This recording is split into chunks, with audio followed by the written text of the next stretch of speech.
주님 안에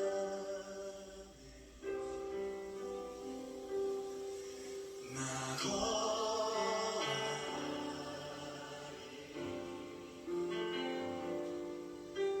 주는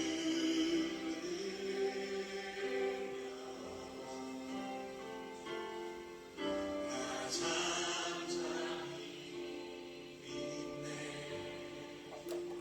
거친 파도 날 향해 와도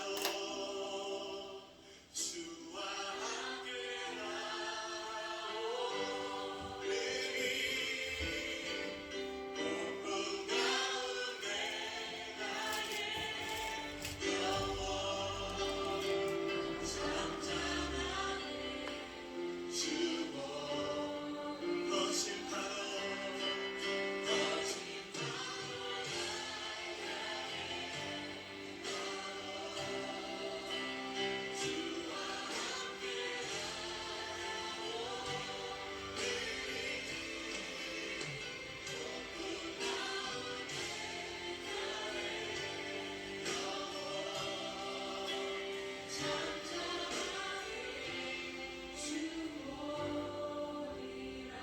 시간 한 번 더 우리가 기도하며 나아가길 원합니다. 주님, 우리에게 허락하신 이 시험과 우리의 삶의 문제들 가운데 우리가 주님을 보길 원합니다.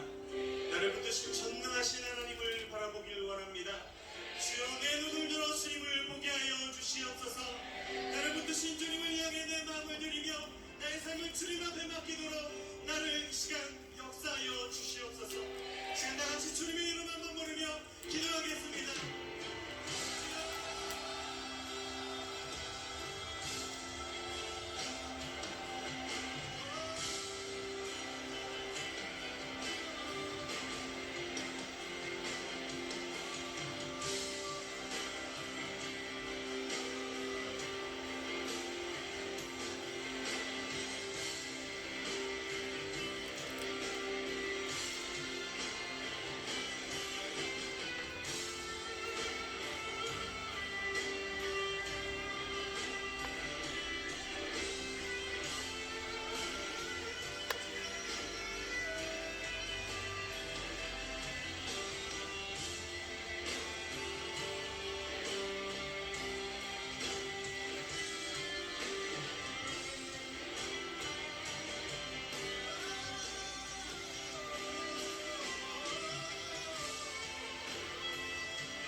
하나님은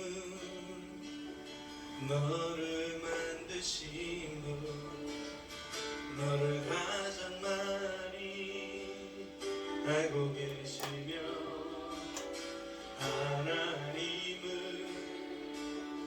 너를 만드신 분, 너를 가장 깊이 이해하신단다. 하나님은 너를 지키시는 분, 너를 전혀 포기하지 않으며, 하나님은 너를 지키시는 분, 너를 쉬지 않고 지켜보신단다. 그의 생각 쓸 수 없고 주의 자비 무궁하며 그의 성실 날마다 새롭고 그의 사랑 끝이 하나님은 너를 원하시는 분, 너를 원하시는 분, 이 세상 그 무엇 그 누구보다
그의 생각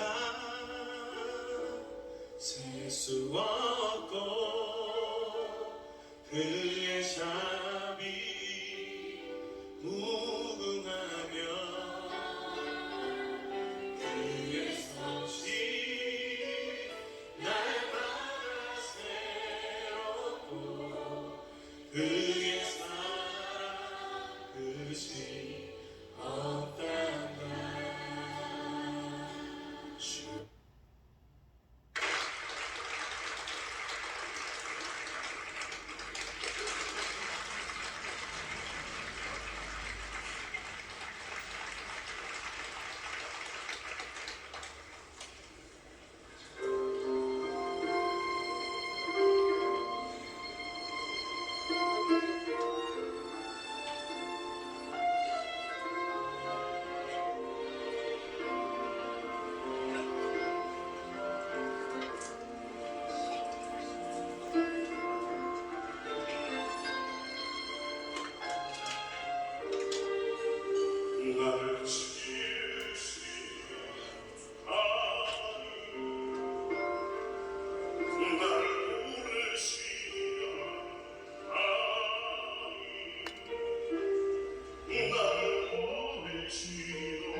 주님 내가 여기 있사오니 나를 보내소서. 나의 몸 주께 드리오니 주 받으옵소서. 주님 내가 여기 있사오니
(11월 9일) 3일밤 예배를 시작하도록 하겠습니다.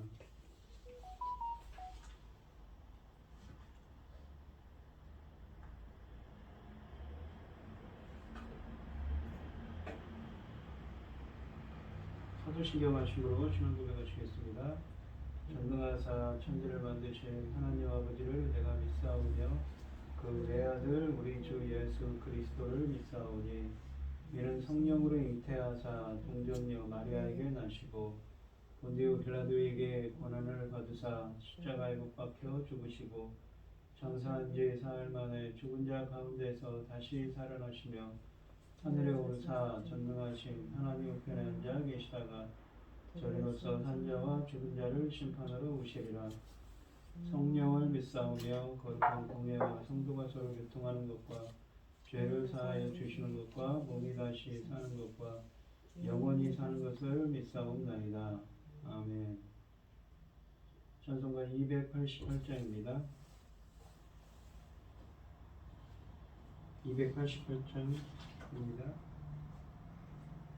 예수를 나의 구주 삼고 성령과 피로써 거듭나니 이 세상에서 내 영혼이 하늘의 영광 누리도다.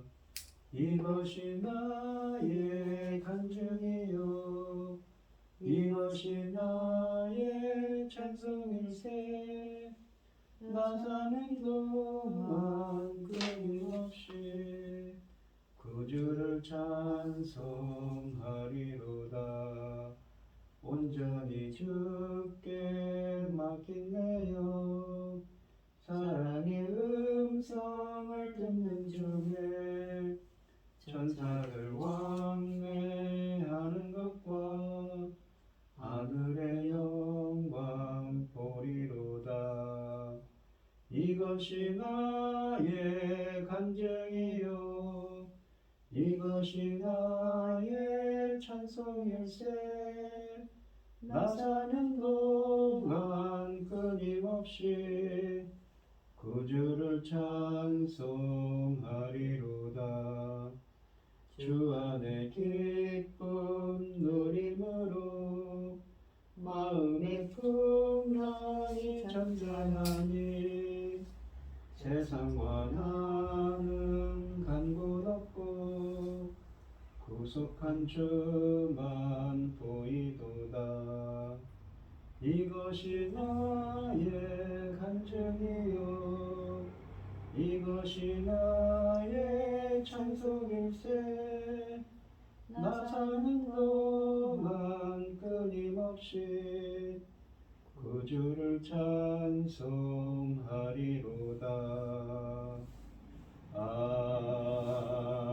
아멘. 성경 교독 시간입니다.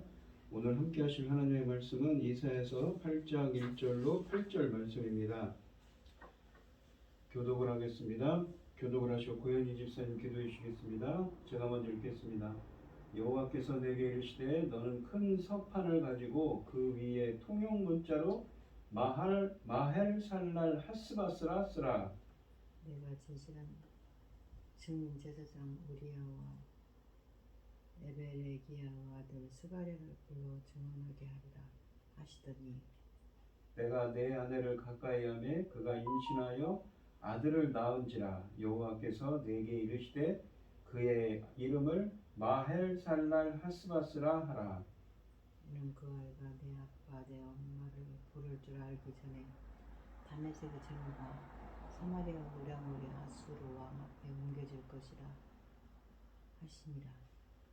여호와께서 다시 내게 말씀하여 이르시되 이 백성이 천천히 흐르는 실로아 물을 버리고 르신과 르말리아의 아들을 기뻐하느니라. 그러므로 내가 흉흉하고 창이란 큰 하수 곧 아수르 왕과 그의 모든 이력으로 그들을 덮을 것이라.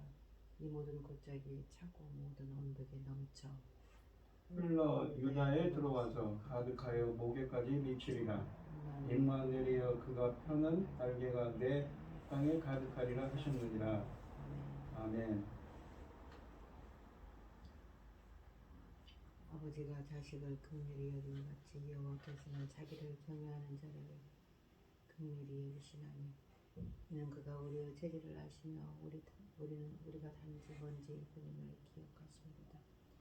인생은 그날이 풀과 같으며 그 영화가 들의 꽃과 같도다. 그것은 바람이 지나가면 없어지나니 있던 그 자리도 다시 있지 못하거니와 여호와 인자하시는 자기를 경외하는 자에게 영원부터 영원까지 이르며 그의 의는 자손의 자손에 이르니라.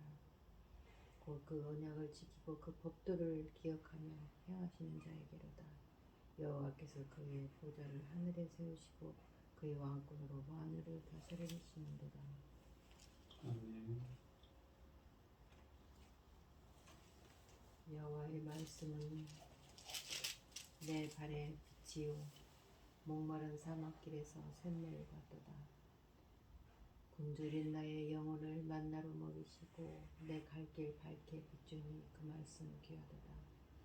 하늘의 깊은 지혜를 깨닫게 하시고 그 말씀 밝게 알도록 도와주소서.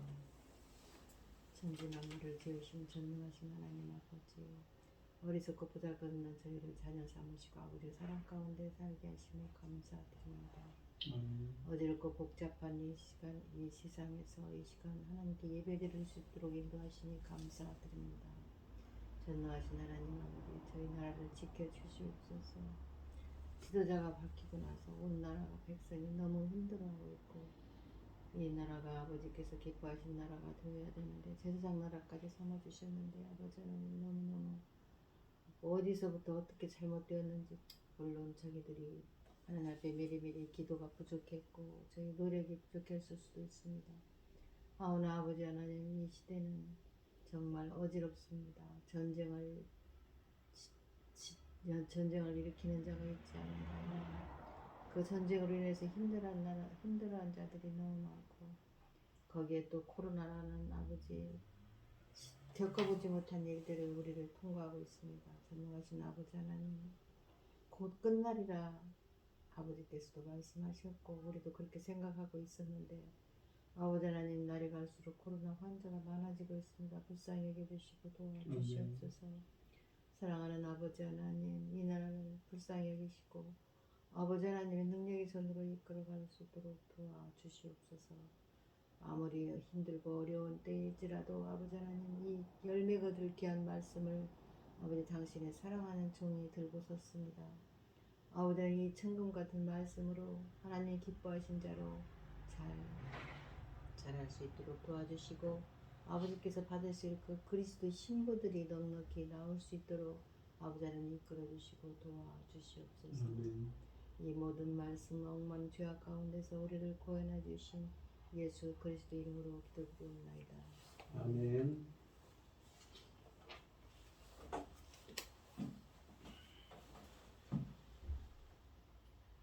오늘 하나님의 말씀의 제목은 마헬살랄 하스바스입니다.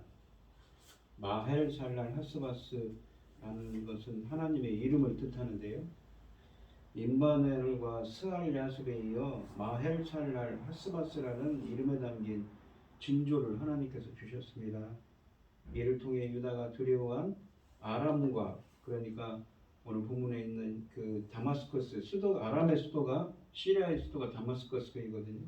아람과 에브라임 연합군의 멸망을 확정하십니다. 1절부터 4절을 보시면 여호와께서 내게 이르시되 너는 큰 서판을 가지고 그 위에 통용 문자로 마헬살랄 하스바스라 쓰라. 내가 진실한 증인 제사장 우리아와 여베레기야의 아들 스가랴를 불러 증언하게 하리라 하시더니 내가 내 아내를 가까이 하매 그가 임신하여 아들을 낳은지라. 여호와께서 내게 이르시되 그의 이름을 마헬살랄 하스바스라 하라.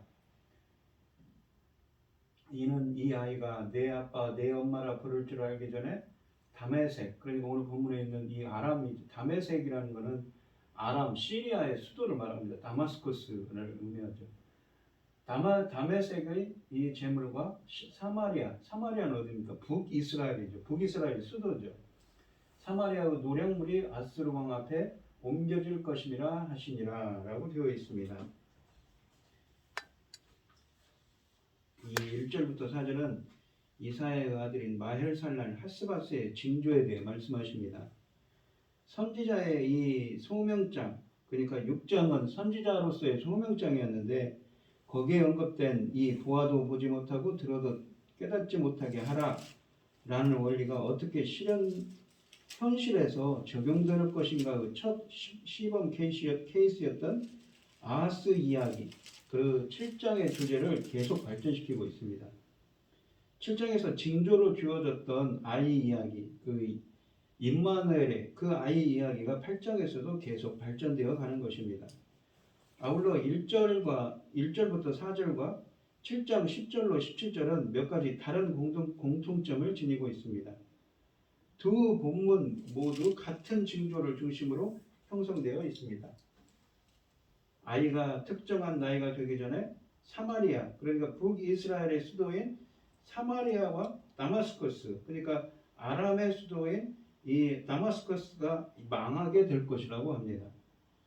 이제부터는 유다의 왕과 선지자 이사야 사이의 공식적인 접촉이 생깁니다. 접촉이 끊깁니다.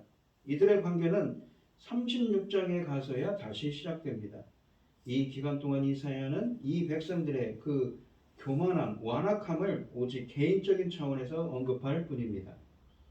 하나님이 이 이사야 선지자에게 큰 서판을 가져오라고 1절에서 말씀하십니다. 이 큰 서판에서 서판을 뜻하는 단어는 이 3장 23절에서는 여인들의 화장하면서 들여다보는 거울을 뜻하는 단어였습니다. 그러므로 표면이 이 칠로 처리되어 광이 나는 이 넓적한 나무나 광물질로 된 판을 뜻합니다.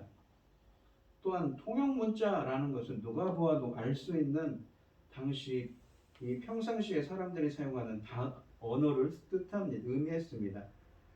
하나님은 모든 사람이 알 수 있는 메시지를 이 판에, 이 큰 서판에 새기고자 하신다고 1절에 말씀하십니다.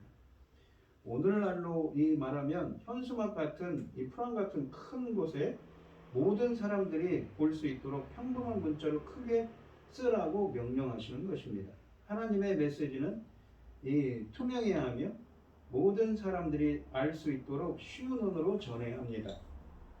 선지자가 이 큰 서판에 새길 것은 4개의 히브리어 단어입니다. 마헬, 살랄, 하스바스. 마헬이라는 말은 이 4개의 단어로 되어 있는데, 먼저 마헬이라는 말은 빠르다는 뜻입니다. 그 다음에 살랄이라는 말은 약탈품 혹은 전리품을 뜻합니다. 그러니까 전쟁에 따른 전리품을 뜻하죠. 전리품이 빠르다는 것입니다. 그 다음에 하스라는 말은 신속함을 뜻하는 말입니다. 바스라는 말도 노예물입니다. 그러니까 똑같은 의미의 단어가 두 번 이렇게 쓰여진 것이죠. 그러므로 이 4단어는 같은 아이디어를, 또 같은 의미를 갖는 두 가지 같은 의미를 2차례 반복하는 것입니다.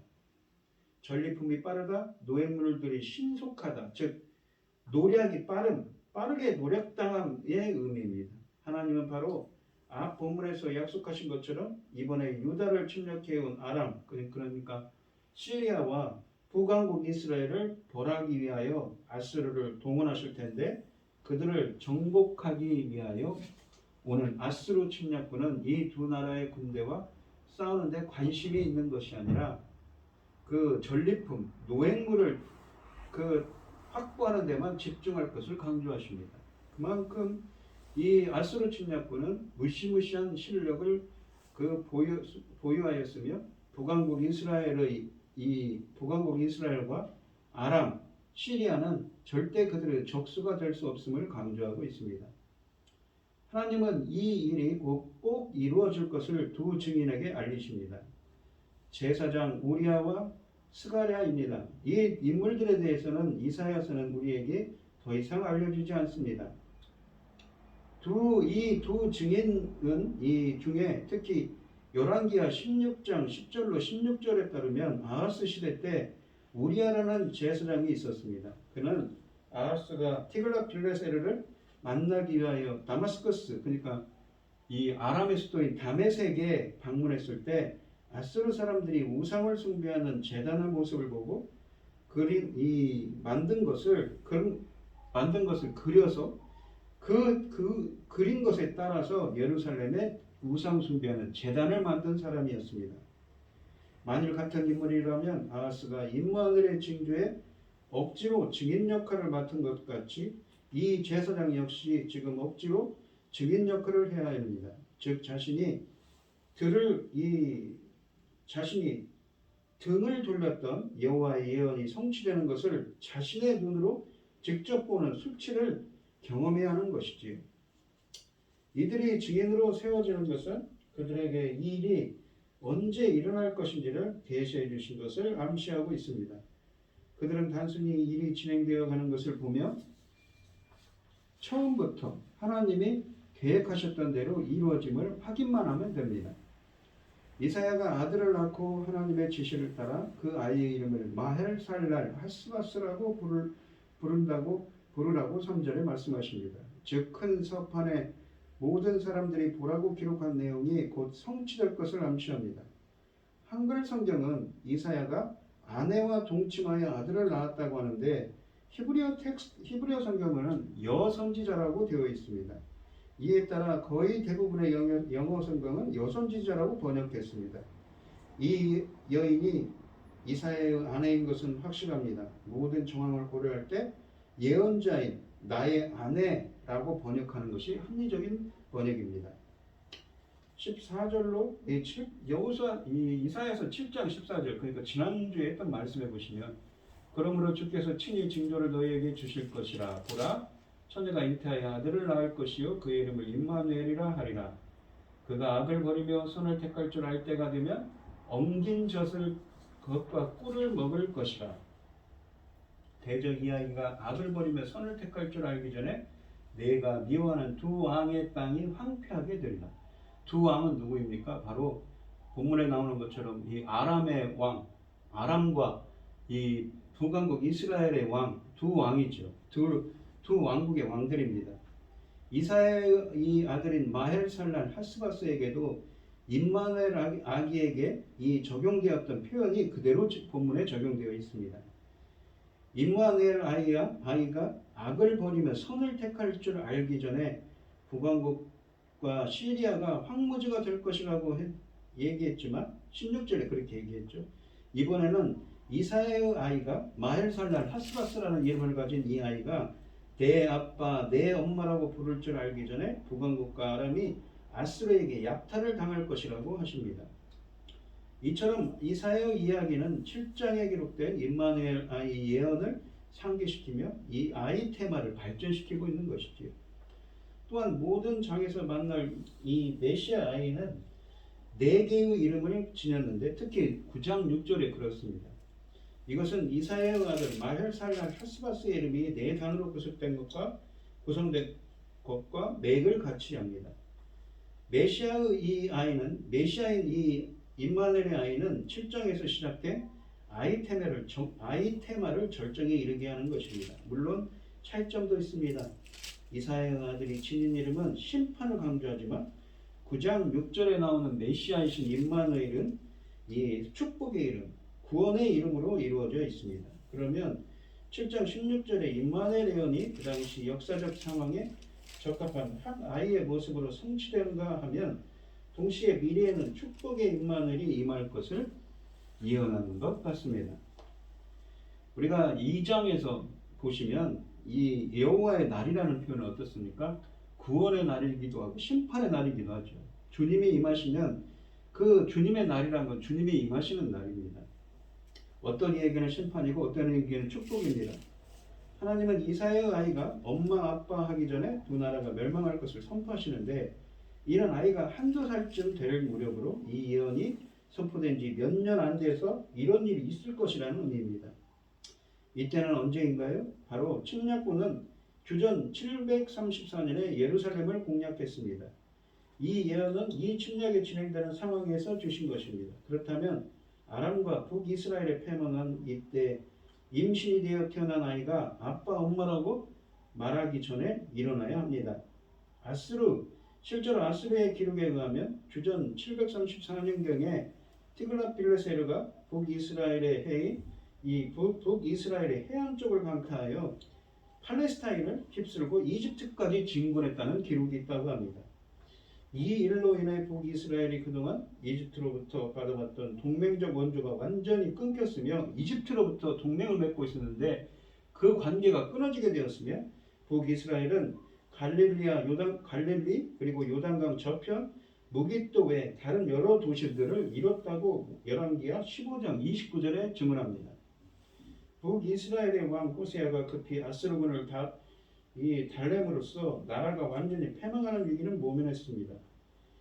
시리아의 수도 다마스커스는 그러니까 다메섹은 아수르에 의하여 주전 732년에 완전히 멸망당했습니다. 이러한 역사적 사실은 하나님의 말씀은 분명히 예언대로 성취된다는 경고를 우리에게 말해주고 있습니다. 이사야서 8장 5절로 8절 오늘 본문에는 5절로 8절을 보시면 여호와께서 다시 내게 말씀하여 이르시되 이 백성이 천천히 흐르는 실로암 물을 버리고 르신과 르말리아의 아들을 기뻐하느니라. 천천히 흐르는 실로암 물은 그 예루살렘 성에 흐르는 물입니다. 실로암이라고 있지요. 르신과 르말리아의 아들을 기뻐하느니라. 그러므로 주 내가 흉령하고 청일한 큰 하수 곧 아스루 왕과 그의 모든 위력으로 그들을 뒤덮을 것이라.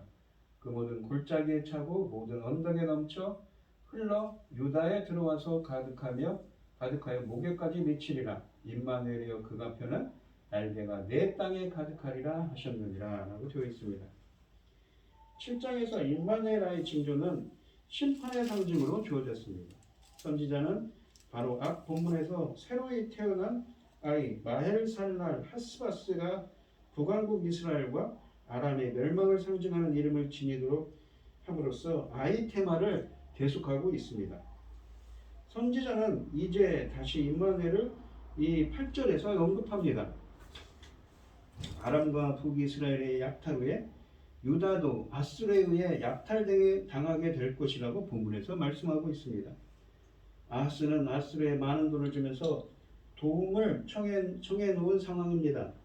그런 아수르를 이 구원자로 생각하고 있는 것입니다. 그러나 하나님은 아하스가 원하는 대로 북왕국과 아람을 치는 것으로 만족하지 않고 아하스가 다스리는 남왕국 유다까지 침략해 올 것을 8절에서 경고하고 있는 것입니다. 큰 하수가 흘러 유다에 들어온다라는 말이 표현이 있지요. 유다는 믿었던 우방국 아수르로 인해 위기를 맞게 될 것입니다. 그러므로 침략해온 북이스라엘과 아람, 그러니까 시리아는 멸망하게 되었습니다. 다행히 하나님이 유다와 함께 하시면서 그들이 아수르의 손에 망하지 않도록 하셨습니다. 선지자가 1절로 4절에서 보시면 7장 16절에 언급된 예언을 더 자세하게 설명했다면 이 5절과 8절, 5절부터 8절은 7장 17절 말씀을 더 구체적으로 설명하고 있습니다. 7장 17절 말씀을 한번 보시면 여호와께서 에브라임이 유다를 떠날 때까지 당하여 보지 못한 날을 너와 내 백성과 내 아버지 집에 임하게 하시리니 곧 아스르 왕이 오는 날이니라. 그러니까 이러한 심판이 임할 거라는 것이죠. 아스르가 북왕국을 통치하게 되는 것은, 그러니까 6절로 7절에 있는 것처럼 남왕국을 통치하게 되는 것에 서고기도 하다는 것입니다. 그렇게 8절에 말씀하시는 것이죠. 유다의 입장에서 생각해 볼 때 자기를 괴롭히는 원수가 심판을 받는 것을 보고 기뻐했는데 결국에는 마헬살랄 하스바스가 이 북이스라엘뿐만 아니라 자신들에게도 적용될 것을 인식하는 순간 커다란 충격이었을 것입니다. 선지자가 6절에서 기뻐하는 이 백성은 바로 앞절에서 북왕국 이스라엘에 대하여 이야기가 진행되었고 다음 절에서 유다를 침략했던 이 북왕국의 왕, 이 르말리아의 아들이 언급되는 것을 감안할 때 북왕국의 백성으로 간주됩니다. 이 백성은 그러니까 북왕국의 백성이라는 것이죠. 여기 6절에 보시면 나옵니다. 이 백성이 천천히 흐르는 실로암 물을 버리고 이 르신과 르말리아의 아들을 기뻐했다. 북왕국 백성들을 의미합니다. 선지자는 이 북왕국 이스라엘이 유다를 침략했던 아람의 르신 왕과 이 자기 왕, 그러니까 이 아람 왕 르신 왕과 자기 왕이니까 북왕국 이스라엘의 르말리아의 아들 베가를 기뻐하며 하나님을 의지하지 않았다고 6절에 비난하고 있는 것이죠. 그런데 그는 왜 그들이 하나님을 의지하지 않은 것을 천천히 흐르는 실로암 물을 싫어했다, 천천히 흐르는 실로암 물을 버렸다라고 표현하는 것일까요? 실로아라는 것은 이스라엘 역사에서 여러 가지를 의미합니다. 첫째는 실로아라는 것은 다윗 왕조를 상징했습니다. 예루살렘에 흐르고 있죠. 실로아의 근원인 이 기온에서 다윗이 자신의 왕권을 아들에게 물려주었습니다. 열왕기상 1장 33절 말씀에 쓰여져 있지요. 두 번째는 이 실로아는 예루살렘이 믿음의 도시라는 것을 의미합니다. 하나님을 의지한다는 의미죠. 이 지형을 고려할 때 예루살렘은 그 지역에서 가장 훌륭한 요새 중 하나였지만 예루살렘엔 치명적인 약점이 있습니다. 성 내에는 마땅한 이 샘이 없습니다. 우물이 없었던 것이죠. 그래서 식수를 어디서 끌어오냐면 성 밖에서 끌어왔던 것입니다. 실로아는 성 밖에 위치한 기온샘의 물을 터널을 통해 성 안으로 끌어들여 주민들에게 식수를 공급하는 이렇게 관계시설을 해서 식수를 이렇게 모아놓는 그러한 은혜의 자리였던 것입니다. 이 위태로운 물 공급 수단을 감안할 때 예루살렘에 거주한다는 것은 하나님이 이 도성을 꼭 보호해 주시고 은혜롭게 해주실 거라는 믿음을 전제로 하는 것입니다. 그러므로 천천히 흐르는 실로암 물은 곧 여호와 하나님의 보호하심과 인도하심을 의미했습니다. 이렇게 실로아로부터 흘러들어온 물은 예루살렘 사람들에게 평온함과 생수를 주었지만 보기에는 매우 볼품없는 적은 개울물과 같은 것이었습니다. 반면에 아수르의 세력을 나타내는 유프라테스의 강물을 상상해 보십시오. 그것은 어떻습니까? 이 언덕에 넘치는 그 큰 하수라고 표현을 하죠. 여기 보시면 그 모든 곳 이 내가 흉용하고 창이란 큰 하수를 아스로왕과 그 모든 위력이라고 표현합니다.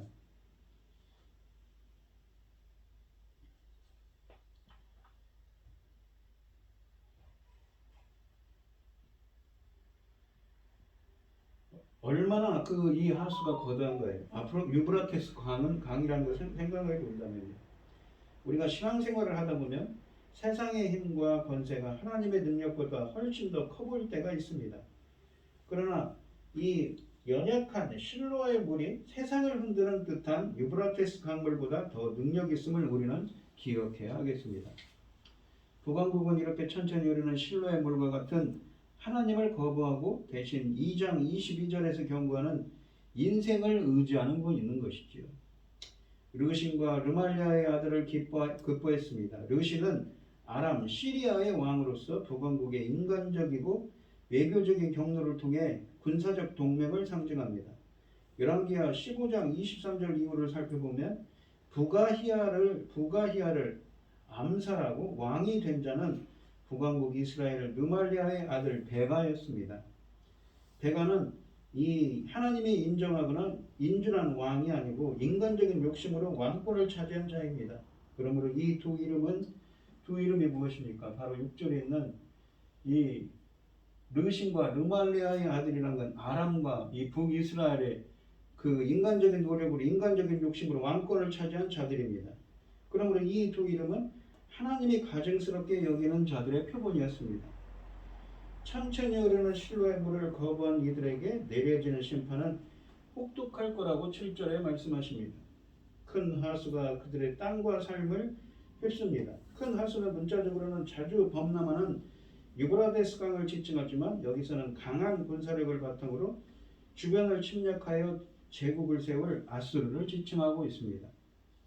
실로아의 잔잔한 흐름과 거센 흐름의 유브라테스 강을 대조해 보십시오. 세상의 눈으로 볼 때 유프라테스 강은 어떻습니까? 엄청난 위력을 갖고 있으며 실제로 이런 위력을 지니고 있었습니다. 얼마나 위력이 큰지 이 강물을 초청한 장본인 아하스와 그의 나라 유다도 휩쓸어 버린다고 말씀하고 계신 것이지요. 모든 위력으로 그들을 뒤덮을 것이라. 그 모든 골짜기가 차고 그 모든 언덕에 넘쳐 유다까지 흘러간다고 하지. 반면에 실로아의 잔잔히 흐르는 물은 때로는 흐르는 듯 마는 듯한 모습을 연상케 합니다. 이사야 시대에 이 유다 사람들이 가지고 있었던 믿음의 모습과도 같습니다. 그러나 실로아는 꾸준하고 변함이 없습니다. 잔잔히 부으시는 하나님의 은혜를 생각해 보십시오. 거센 것보다는 부드러운 것이 강합니다. 이 하수, 그러니까 이 큰 하수인 아수르는 이스라엘을 완전히 휩쓸어 버립니다. 무시무시한 파괴를 의미합니다. 이 하수는 북왕국을 폐허로 만드는 것으로 만족하지 않습니다. 남왕국에도 그 여파를 미칠 것입니다. 유브라테스 강물에 이 북왕국의 뚝을 넘어서 남왕국에까지 흐르면 아무도 막을 수 없다고 8절에 말씀하십니다. 그래도 다행히 남왕국은 파괴되지 않습니다. 선지자는 이 강물이 유다의 목에까지 찰 것이라고, 목에까지만 찰 것이고, 목에까지 찰 거라고 말씀하십니다. 비록 심판의 심각성이 그대로 드러나지만 이 물이 목에까지만 차고 완전히 머리를 잠기게 하지는 못합니다. 왜냐하면 임마누엘의 따른 땅이 위협을 받지만 하나님이 보유하실 것을 선언하고 있기 때문인 것이지요. 하나님이 유다를 보호하기 위하여 날개를 펴시는데 임마누엘이신 주의 날개가 독수리처럼 보호하실 것이라고 8절에 말씀하십니다. 이 새 날개가 임마누엘의 땅을 완전히 덮어 보호하는 모습입니다. 그러나 유다가 일단 북왕국과 시리아의 위협에서 벗어나지만 아수르의 손에 놀아나게 되면 이 시대 이후로 유다는 하나의 독립국가로 존재하지 못하게 될 것입니다. 앞으로는 항상 외부의 입김에 좌지우지 되게 될 것입니다.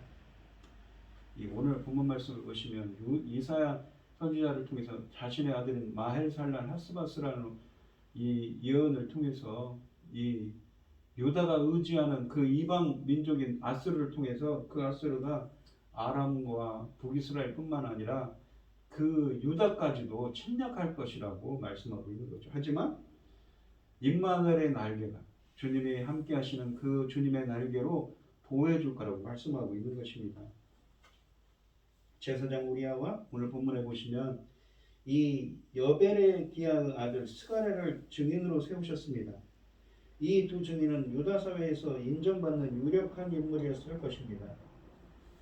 단지 믿으라 하지 않으시고 믿게 하려고 징조를 주시고 그 징조를 보증할 진실한 증인까지 세우신 것이지요. 우리는 늘 신실하지 못하고 고집이 세지만 하나님은 결코 포기하지 않으십니다. 나를 향한 선하신 하나님의 뜻이 무엇인지 여러분들도 그 징조를 여쭙고 구하는 여러분들이 되시기를 바랍니다. 또한 심판 중에도 은혜를 베푸시는 분이시지요.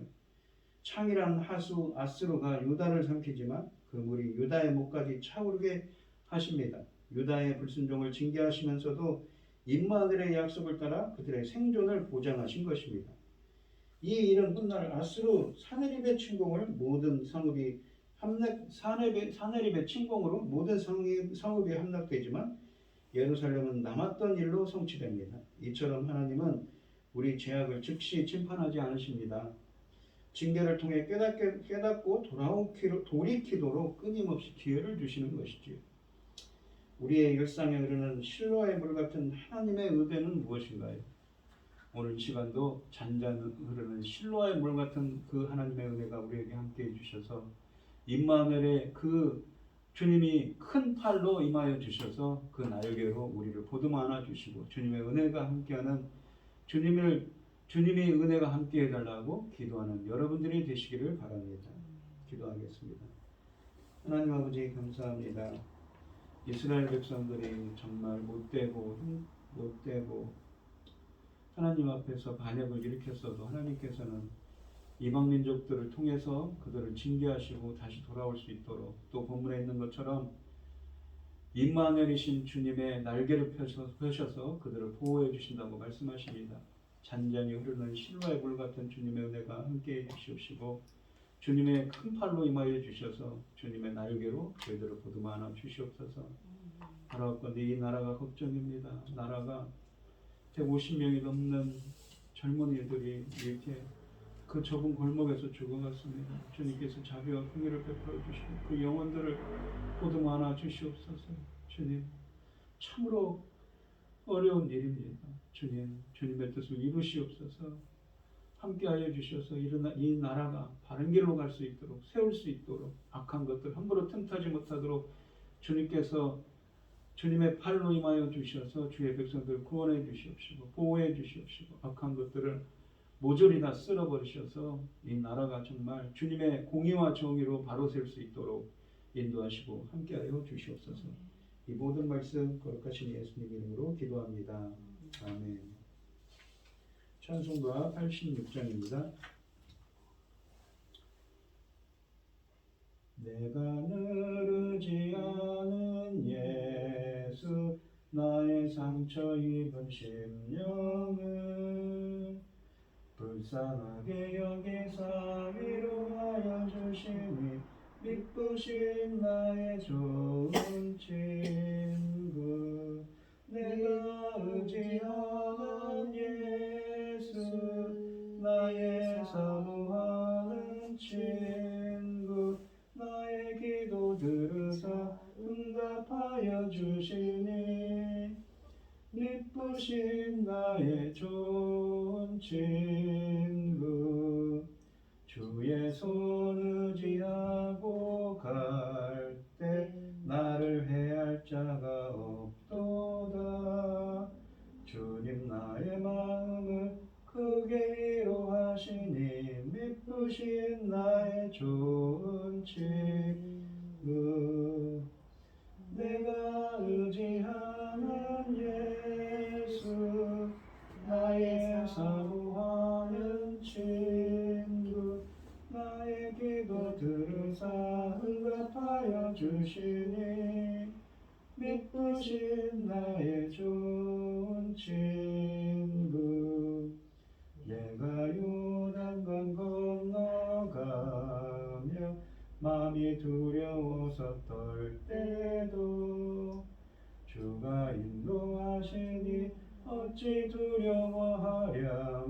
믿으신 나의 좋은 친구 내가 의지하는 예수 나의 사모하는 친구 나의 기도 들으사 응답하여 주시니 믿으신 나의 좋은 친구 이후 전국에 올라가서 모든 성도들과 다 함께 우리들을 구하신 주를 찬양하리라 믿으신 나의 좋은 친구 내가 의지하는 예수 나의 사모하는 친구 나의 기도 들으사 응답하여 주시니 믿으신 나의 좋은 친구 축도하시고 오늘 예배를 마치겠습니다. 이제는 주 예수 그리스도의 은혜와 하나님의 극진하신 사랑과 성령의 교통하심이 성도들 머리머리 위에 이제로부터 영원히 함께 있을지어다. 아멘.